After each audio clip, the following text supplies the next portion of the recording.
ملک دی د اسلام پکې سوځيږي قرآنونه نمو مدرسې محفوظ دي نمو جمعتونه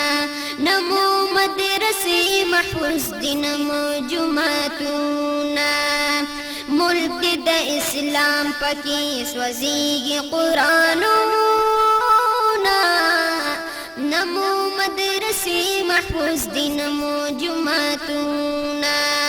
نمو مدرسې محفوظ دي نمو جمعتونه دا ملک آزاد کړي په ډېرو قربانیانو ایښې یې بنیاد په خپلو وینو مشرانو ایښې یې بنیاد په خپلو وینو مشرانو نن بشرمنده یې وي په قبر کې روحونه نمو مدرسې محفوظ دي نمو جمعتونه نمو مدرسې محفوظ دي نمو جمعتونه ملک دی د اسلام پکې سوځيږي قرآنونه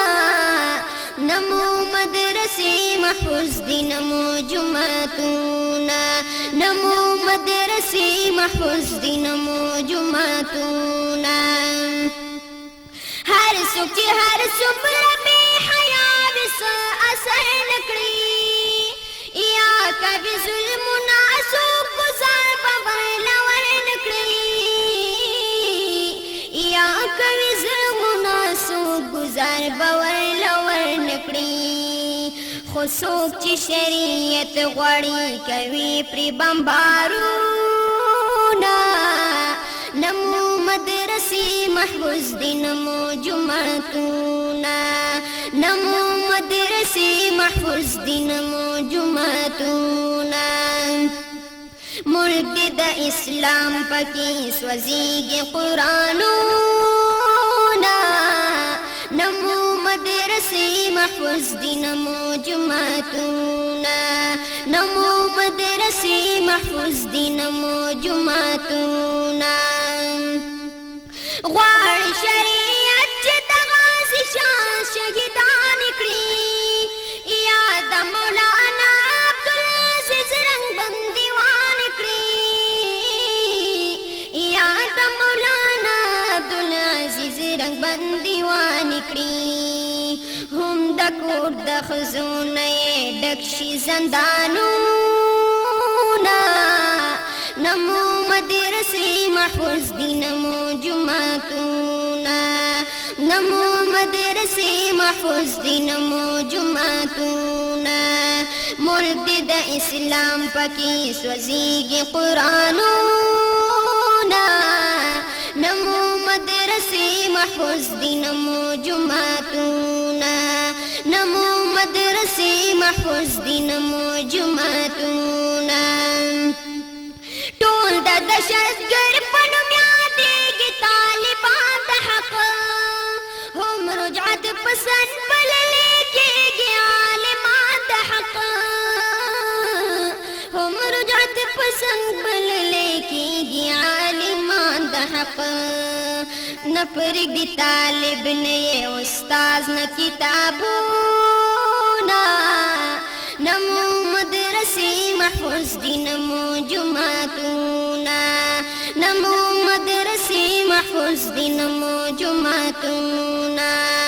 ملک دی د اسلام پکې سوځيږي قرآنونه نمو مدرسې محفوظ دي نمو جمعتونه نمو مدرسې محفوظ دي نمو جمعتونه پاتې شو مفتیان د دین تشریح نن هجړاګان کوي لوبې ټوکې دوی په آیاتونو د قرآن کوي لوبې ټوکې دوی په آیاتونو د قرآن کوي بولي پس خیالي د قتال واړه حدیثونه نمو مدرسې محفوظ دي نمو جمعتونه نمو مدرسې محفوظ دي نمو جمعتونه ملک دې د اسلام پکې سوځېږي قرآنونه نمو مدرسې محفوظ دي نمو جمعتونه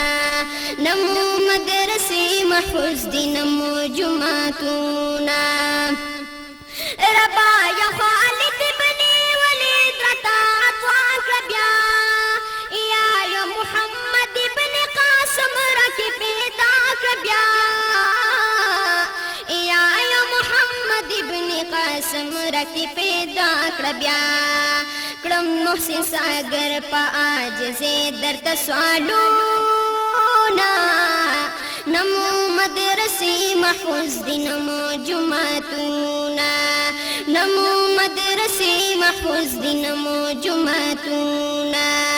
ملک دې د اسلام پکې سوځېږي قرآنونه نمو مدرسې محفوظ دي نمو جمعتونه نمو مدرسې محفوظ دي نمو جمعتونه نمو مدرسې محفوظ دي نمو جمعتونه